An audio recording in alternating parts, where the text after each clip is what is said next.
Welcome to Power Lunch Live. I am Rhett Power, your host. It's great to be with you here on Wednesday, middle of July, and I can't believe it's July already. It's crazy. It's great to be with you. The point of the Power Lunch is to have today's thought leaders, best-selling authors, people who are doing amazing work in the world that we can learn from so that we can get better at whatever it is that we do. Now, we broadcast on LinkedIn Live, of course, but also Facebook, Twitter, YouTube, and probably a couple other platforms that I don't even understand.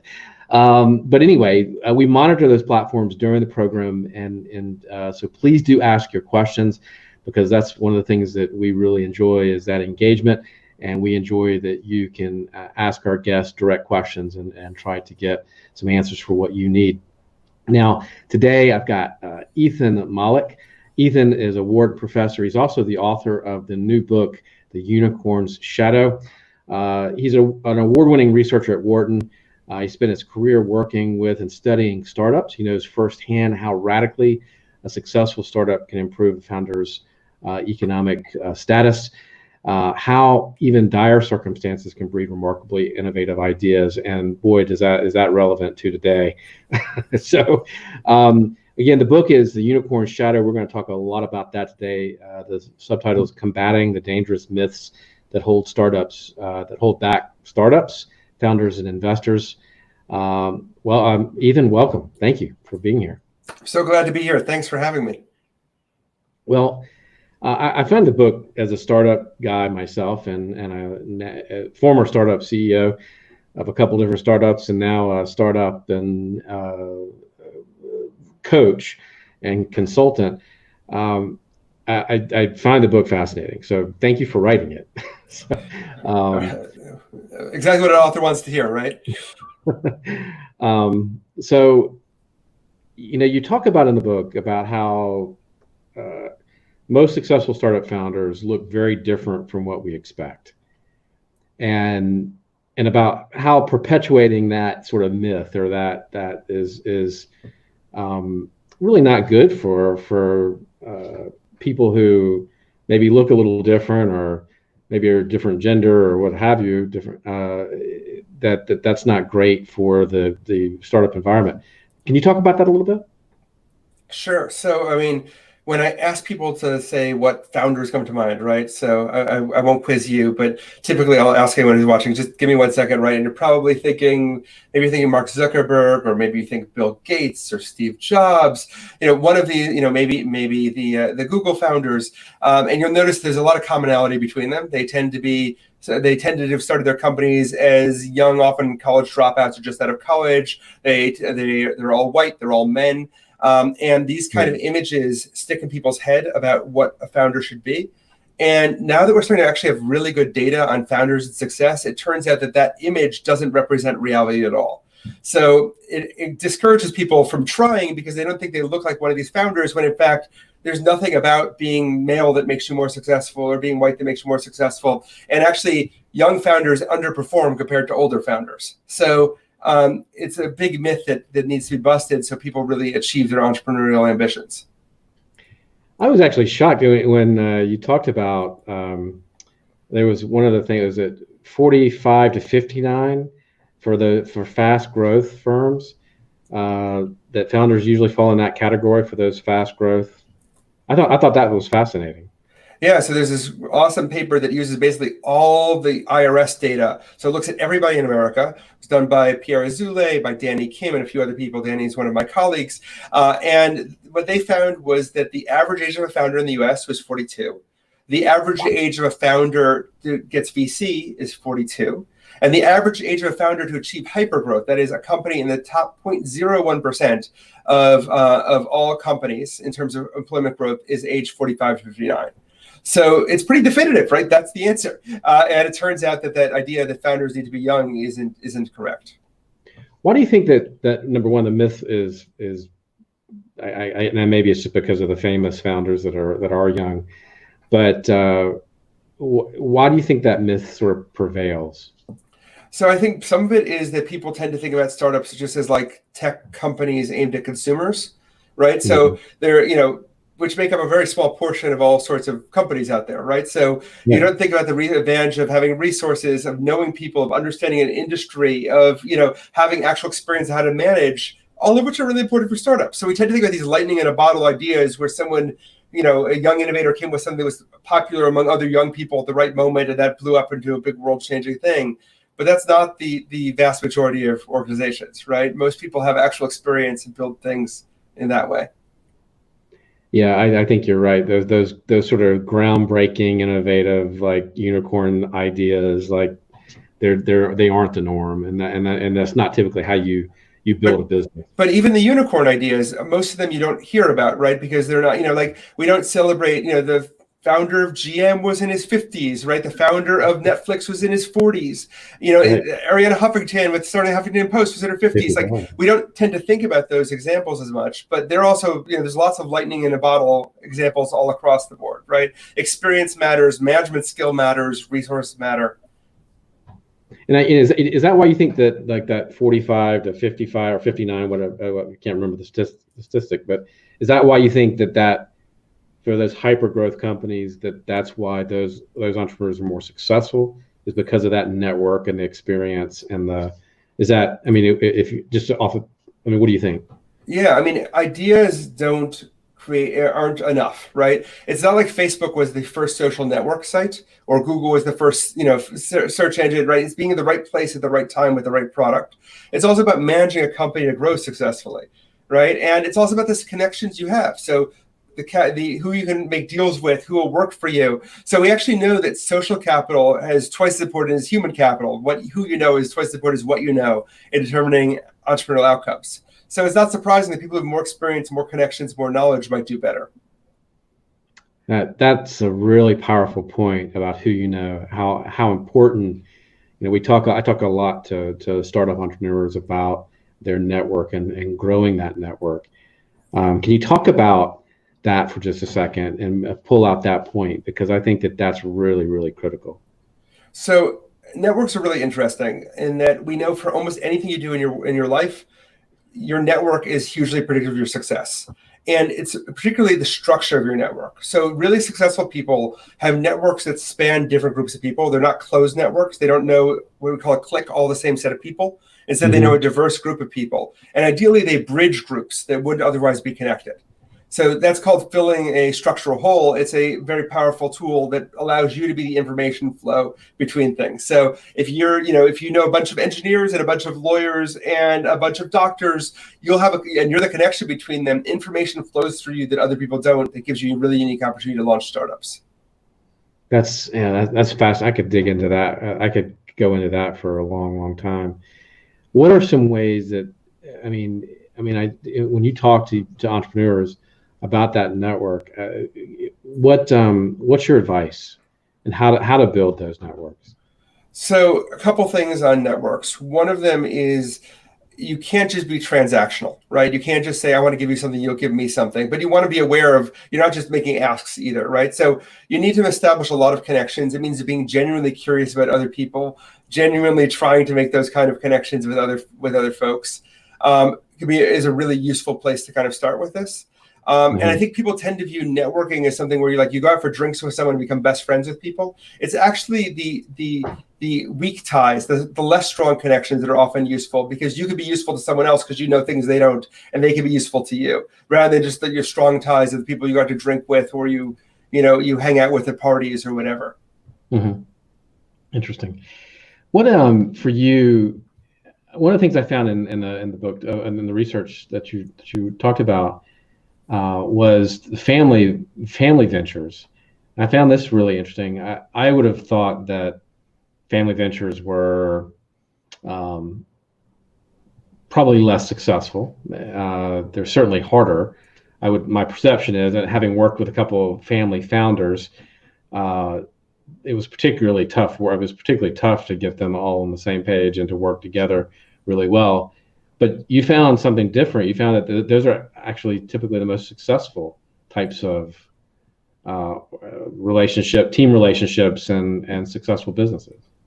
Yeah, so I have a paper on founding teams with Jason Greenberg out of NYU, and we looked at using crowdfunding data and using data from a representative survey, what kinds of founder relationships were most powerful, right? It led to the longest survival of companies.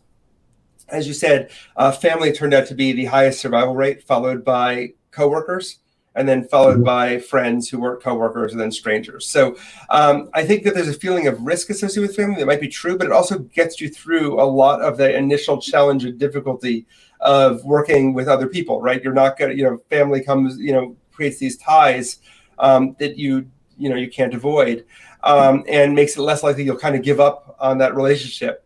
But also, if you look at the most successful ventures in history, most of them start up as family companies, right? A lot of the biggest private businesses in the U.S. Yeah, they're family-run companies. yeah. A lot of the billionaires have come out from family-run organizations. Like this is a very, there are problems associated with families, but I think we tend to write them off. And there's good reasons through history why family business has actually been very successful. What is the other thing I thought was interesting about is particularly personality types. Um, and they're really, I mean, I guess I have this perception of what a startup founder personality type might be or what it is, but that's not true, is it? There's no. Yeah, so I would, with a cautious sort of asterisk, it's not true, right? So first of all, there's two aspects of entrepreneurship: who tries to be a founder and who Uh-huh. succeeds, right? And we actually can predict with personality who will try to be a founder. Like one of the biggest predictors is overconfidence.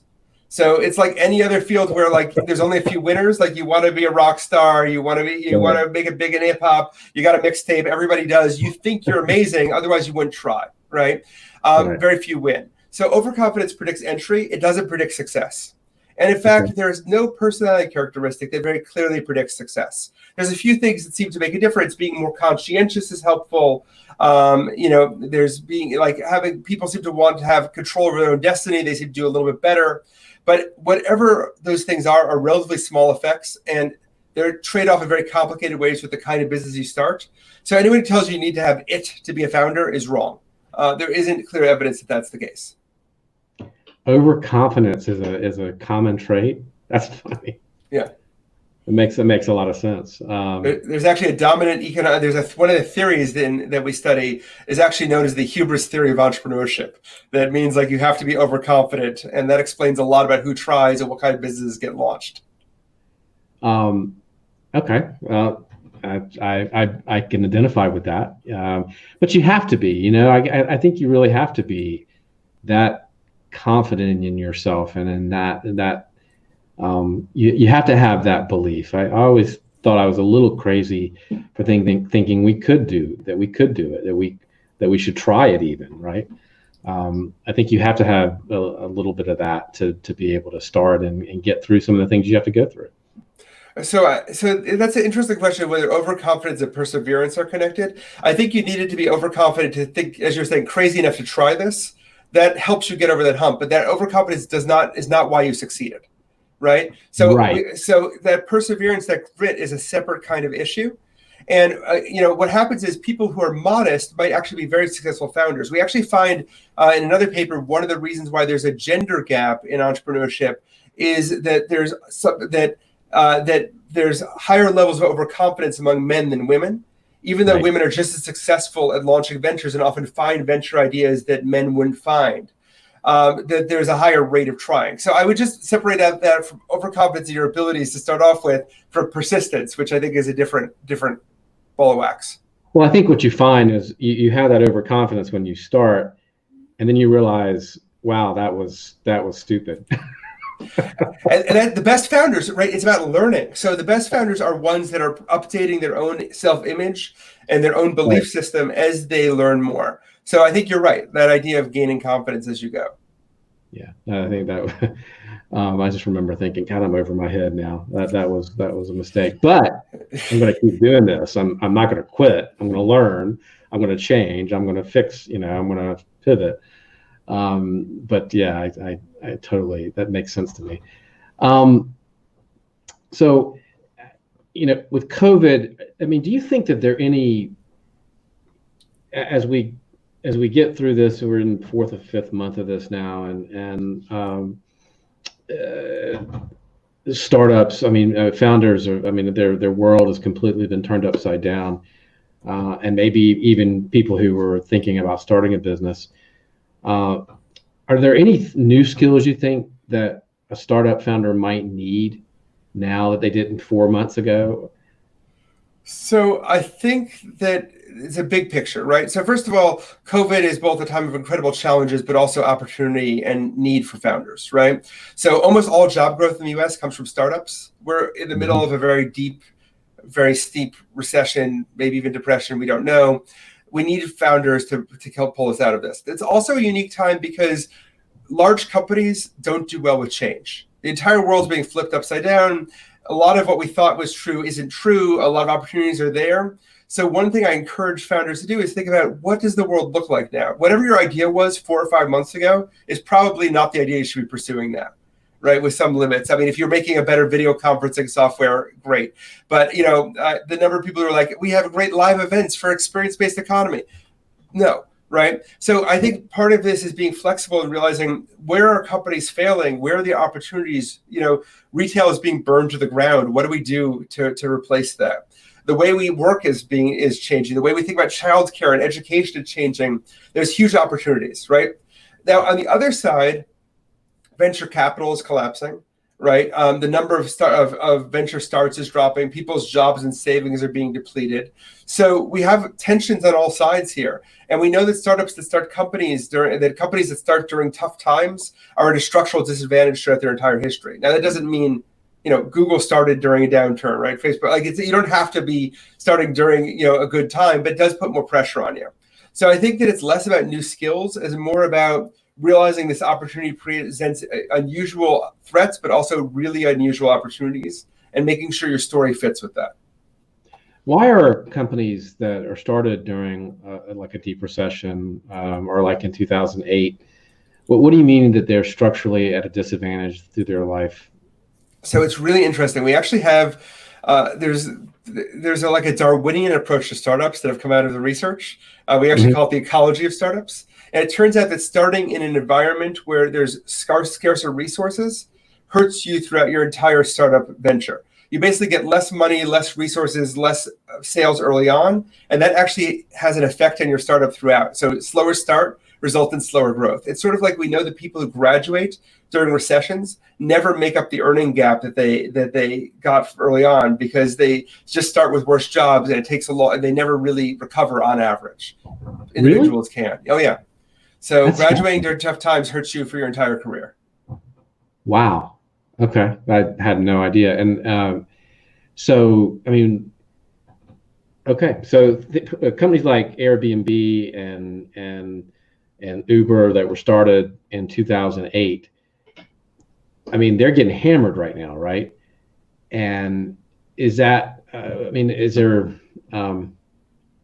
but those companies, I guess they're the outlier there. Because they started out. Right, and I'm giving you averages, right? There are phenomenal successes in every era, and many of most of the car companies that started during the Great Depression. It's normal to start companies during downturns. It's just on average it's a problem. So what I'm suggesting is, be more radical now.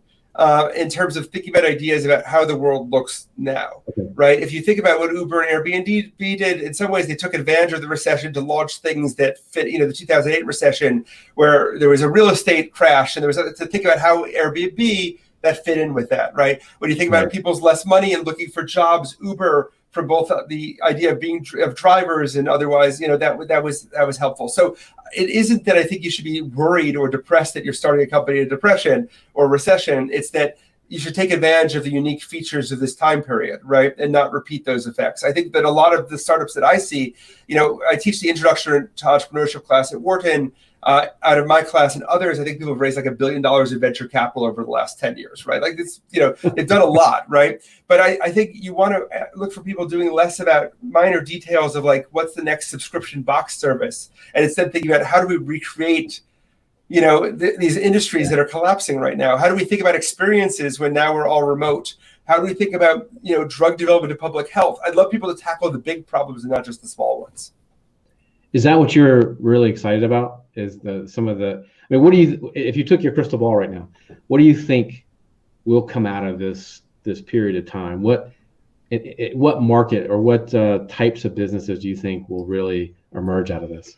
I mean, what's really interesting is all the tools we needed to do remote work in a time of COVID were there, right? We had joint document editing, we had Zoom calls, just nobody used them, right? The number of times like Zoom comes, Google comes up with a chat and then nobody used it, so they kind of let it drop. And only Zoom and Blue Jeans and a couple other companies were still developing stuff. It took a crisis for us to realize we could do this. Now suddenly, all of the digital tools that were sort of sitting by the wayside to make work better, we need them again. How do you build teams in these kind of environments and keep them going? How do you communicate and share information? How do we make distance feel real? How do we make, I think we're in a period where companies are going to be looking for these kind of advantages. We actually find that the best way to by the way, my one caveat to the idea that companies starting during bad times do worse is companies that help save money, startups that help people save money during large times, and I'm talking about help corporations save money, actually thrive during bad times.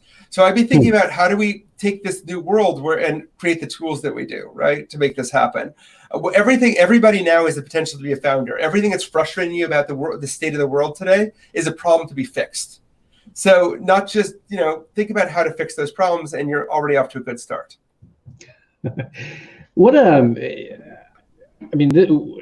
in terms of innovation, how do you, we've got, like you said, we got a lot of issues to face and stuff.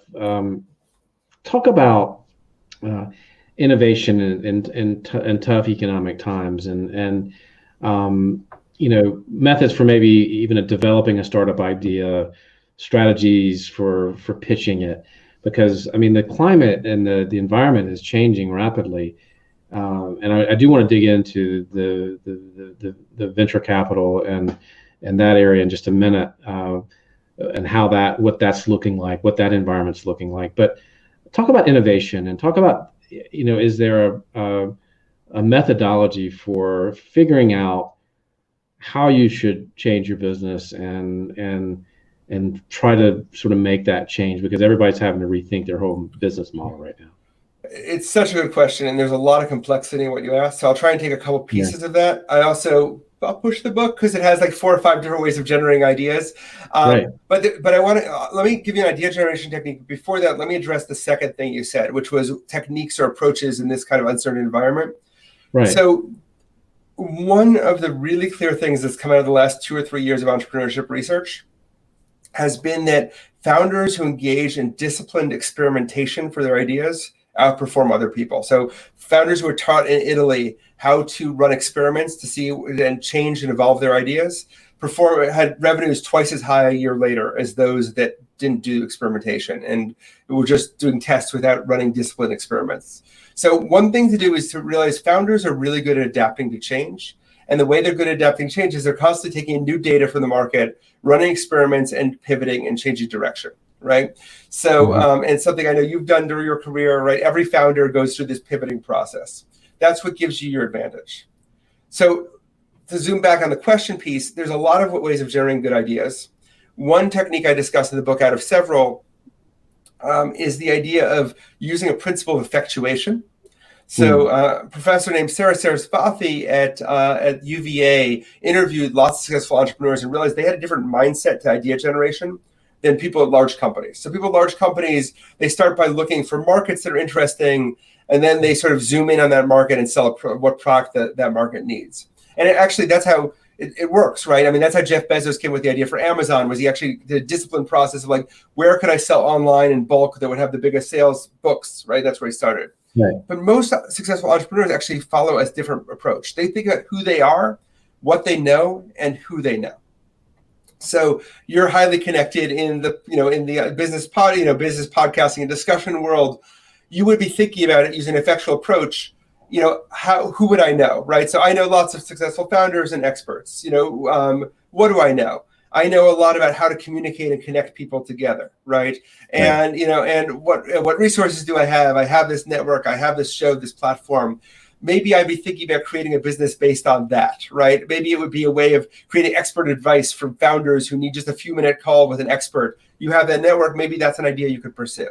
So that's something I'd recommend starting with this time. I might be, by the way. All right, good. I'm here to help. But I think starting with who you are, what you know, and who you know is a really great place for founders to start in this sort of environment. So especially those of you who have, your jobs are changing or threatened or, in danger. What do you know? Who do you know? What needs to be changed? What are the weaknesses of the existing players in the market? That's where I think about starting. Okay. And in terms of some strategies and things, pitch decks, and I mean, what are the tools you need right now to go out and put an idea out there? Yeah, so that is very socially determined. Right now, you do a 10 to 12 slide pitch deck, and I'm happy the book describes that in detail. I also have a YouTube video if people want to look that's free that you can download and watch the 12 slides of pitch deck, and you'll have an elevator pitch. In 5 years or 10 years, maybe it'll be, when I launched my startup in the late 90s, early 2000s, you sent people a 150-page business plan, no joke, when they asked you for information. Now it's a 10-slide pitch deck, much better. In the future, it might be a VR presentation, your latest podcast with Rhett. I don't know what it'll be, but there'll be some other method. But right now, it's a pitch deck and a slideshow. And that's what you expect to show to angel investors as well. And also a demo of some sort is also helpful. What's the market looking for right now? What's the VC market? I mean, you said it was collapsing. So is it going to be harder in the next few years to get money? And if it is, what kind of businesses do you think that they're going to be looking for? So venture capitalists are telling you on Twitter that they're doing more deals than ever, but the actual deal flow seems to be dropping, which is what you expect. And VC doesn't always track to recessions. They raise funds for 10 years. It's been a very good year, so there'll be lots of VC money to deploy. So I think that'll still be out there. There was already a trend of looking for cash flow positive. So after the collapse of WeWork, there was people starting to concentrate on how do we generate as much revenue as possible. So revenue positive, business-to-business companies are hot right now. But I think people are looking for really breakthrough ideas and expertise to execute those that will be cash flow positive. So the secret to venture capital is two abbreviations. One of them is LTV, which is lifetime value, and the other is CAC, C-A-C, customer acquisition costs. And the whole game in any startup, whether you're raising venture capital or not, is you need LTV bigger than CAC. That means you need to generate more money from your customers in the long term than it costs you to acquire them. And that might seem obvious, but it's actually kind of a magical formula. If you could show me that in a little demo that you can generate more money from customers than it costs you to get those customers, then I'm happy to invest in you and give you more money because every customer you buy, you generate more revenue than it costs you to acquire. So the most successful startups in recent history have been things like, so another Wharton founder, Mark Lohr, who started Jet.com and started Diapers.com. He sold one to Walmart, one to Amazon, billions of dollars. All he does is show that, like in a small market, a little demo, that I can generate more money from a customer over their lifetime than it'll cost me to get them. And then I just raise money to buy more customers. So that's sort of the secret. That's always been the secret. If you can show me an experiment that you could generate more value from a customer than it costs to buy, show me those two numbers, show me that you can prove that those work, I'll give you funding. That's the magic right there, isn't it? That is it. Yep. What is in terms of right now the what I've had a lot of questions about lately is the average. What can I expect to raise right now? Or is there an average for a company? What is too much? What is too little? I mean. So to step back, there's a couple kinds of funding you want, right? Ideally, you're raising what's called non-dilutive funding, not VC, not angel investment, people who just give you money. Like government grants, great way to get money, right? You want to raise as little as possible if it's dilutive funding, if they're taking a piece of your company, because every piece you sell is costing you, right? So you want to try and move, you want to try and raise as little as possible. You also tend to raise in rounds. So there's this fixed approach. So usually there's what's called like a pre-seed or friends and family round where you raise money from your friends and family, usually called convertible debt, which is described in the book. Then you'll have a seed round where you raise from angel investors. Usually a seed round is a few $100,000 in the modern world. Then you raise an A round from investors. And that's usually where venture capitalists get interested, and you might be raising $3 or $4 or $5 million. So it's going to depend on this process that you go through and what kind of startup you have. Yeah, that makes sense. And it's something that I think people don't often understand, that whole that whole process, right, and what that looks like. Do you think that because of COVID, we're going to have more companies formed? Do you think that this is a sort of, it forces people with so much unemployment and so much volatility in the market? Is this a good time to be an entrepreneur, you think? Is it a good time to start a business? So, you've got these two contrasting things. I think opportunities and forced to be, and the nature of either being forced to be an entrepreneur or having an opportunity to launch something is higher than is really good, right? On the other hand, the resources you need to support it. I mean, on average, for high growth, high tech ventures, the founders put in $40,000 and of their own cash into this over the course of the sort of early stages. People don't have a lot of cash right now. I think we're at a time, so I think it's a mixed bag, right? I think if you have the resources, it's a great time to launch a company. I think we need more government intervention to think about how to give people resources to make stuff happen. I think we need startups more than ever before, right? And what I want to do, part of my goal in life is to think about how we democratize entrepreneurship, right? I mean, there's so many barriers to launching companies. Just let's take one of geography. The average distance between a venture capitalist and a company to invest in is 80 miles, right? The 40% of VC investment is within a mile of the office of the venture capitalist. And almost all VC, from just a global perspective, is just in a couple cities, mostly San Francisco, followed by New York, Boston, Austin, a little bit Chicago. I grew up in Milwaukee, Wisconsin. Right? If you have a great idea in Milwaukee, what are you going to do? You have to move to San Francisco. That's not the way to launch, for venture capital. So thinking about how we create more capital in the right places, how we give people more opportunity is going to be really, really important in the future. I think that point is well taken, not only for money, but also for mentorship and network. I mean, we started our first company in Myrtle Beach, South Carolina. I mean, talk about just in the middle of nowhere, and with nobody that understood what we were trying to do or what we wanted to try to accomplish with that company, and because we had global aspirations. And so, I mean, just getting a mentor that understood that, much less money and everything else, but just having somebody that could give us some advice was a real challenge.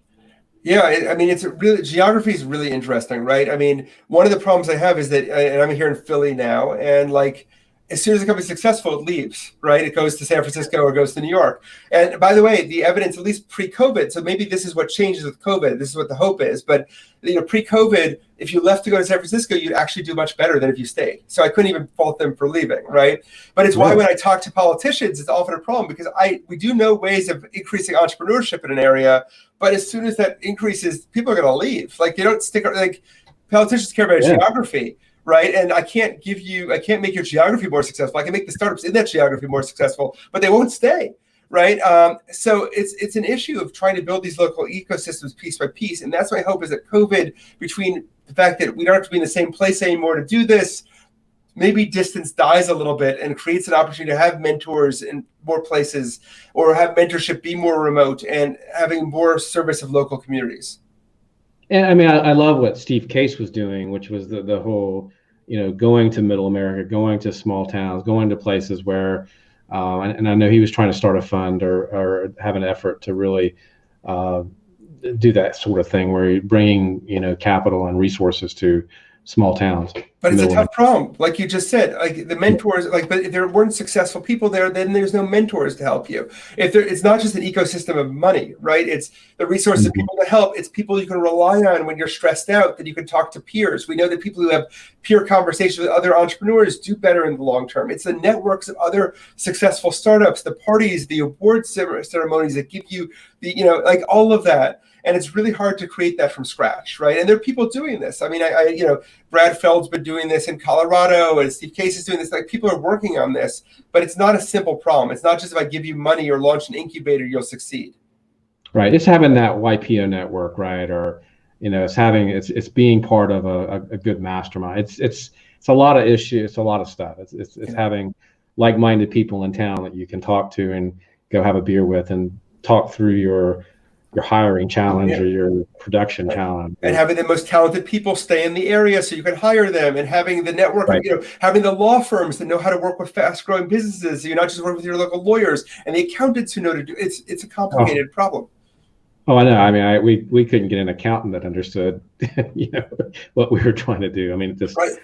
And every piece of that takes work from you, right? So you as the founder, it's not like you can't find an accountant, but now you're spending extra time doing that instead of time building your business. So it really is a tough problem, and it's hard to build ecosystems around.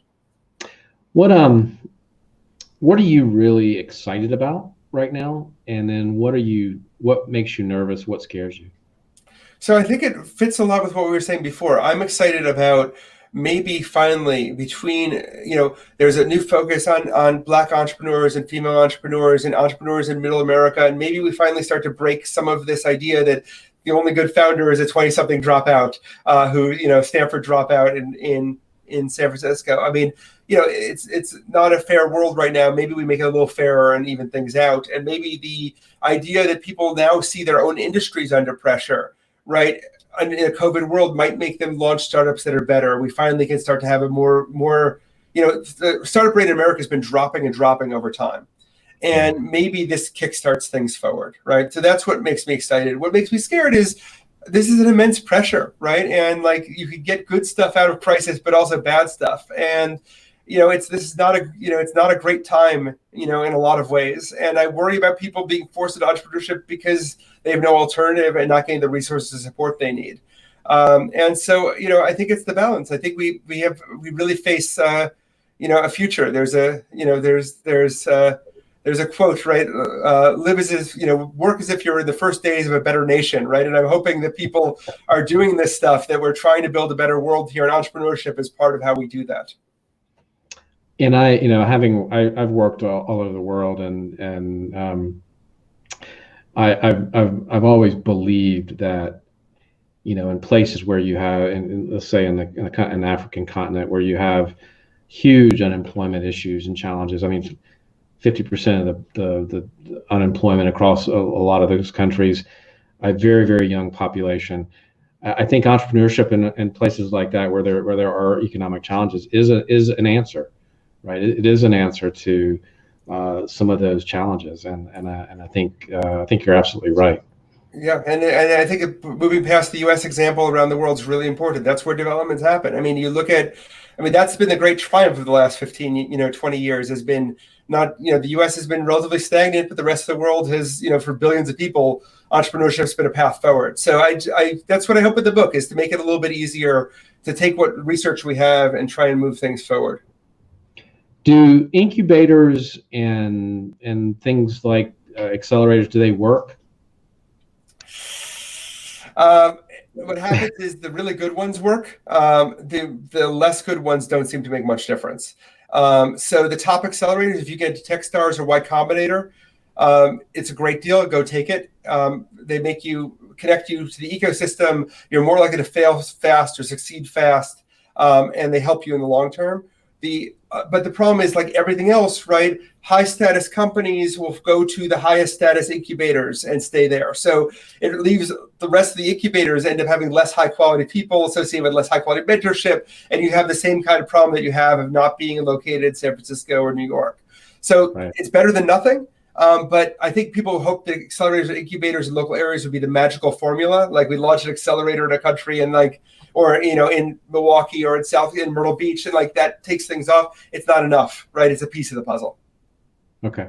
So because a lot of these, I know in some of those towns, you are getting some tech incubators, and you're getting some of the universities are doing some, things like that. So, and there's some effort going on, but I wonder sometimes, is it really effective? I mean, the biggest policy things you can do to make your area competitive, and this is based on lots of economic studies, have a good research university in your area that gets funded. So, I say this even though I have conflict of interest, obviously, as a professor. And then the second thing is immigration. So allowing immigrants is the other thing. Those are the two best ways to boost entrepreneurship in any area. And then you build the ecosystem piece by piece, right? So you think about, you launch those accelerators and you launch the mentorship programs, and you have funding programs, and you have, support networks, and you train the right kinds of people. It's not an easy lift, but it's doable. What do you think about education? I mean, you brought it up, and I am fascinated. I had a conversation the other day, and I'll give you a break after this and wrap it up. But I think it's a fascinating question how education is changing. Do you think that higher education is in for a massive change because of COVID and because of this? I mean, what do you think? So I don't know, right? I mean, we thought that MOOC. I've done everything. I run something called Wharton Interactive, which is I do game-based teaching and game-based entrepreneurial simulations. I've been doing this. I've written a book on games and teaching. I've been thinking about future of education stuff for years, and it's always just around the corner. So, like, I don't know whether this is the moment that puts pressure on the schools or everything snaps back. They're old institutions, right? And like they do a lot of things beyond just teaching. I mean, if you want to learn and you just want to learn coding, there's a lot of ways to learn coding right now, but people keep going to, but college education keeps having value beyond just that. So we know what you learn is important. I don't want to de-emphasize that, but there's a lot of other aspects of being in a learning environment and a social environment that are helpful too. It's hard to know. I think it's guaranteed that there's going to be innovation in it though, isn't there? I think because of this. I think so. And like I said, I'm hopeful to be kind of part of that piece. And if I have a free MOOC on how to do it with a lot of other Wharton professors on how to launch a business, you're welcome to check out on Coursera. Like I'm very eager to see a world where there's more access. I mean, last year or 2018, where I have the last data, Penn grants from my school raised more venture capital money than everybody from France and Germany put together. Right, which on one hand is great, like I love it, but that also indicates something weird's going on in terms of high status schools get more money. Like that, there's biases there too. So the more we can do to level the playing field, the better in the long term. Fair enough. Thank you so much, Ethan. The book is The Unicorn Shadow: Combating the Dangerous Myths That Hold Back Startups, Founders, and Investors. It's a great read. Highly recommend it. Thank you, Ethan, for being on the program today. Thank you. This was excellent. All right, you guys have a good day. Thank you for being on the Power Lunch. You can check out our upcoming schedule for the rest of the week and onward on powerlunch.live, powerlunch.live. You guys have a great day. We'll see you tomorrow.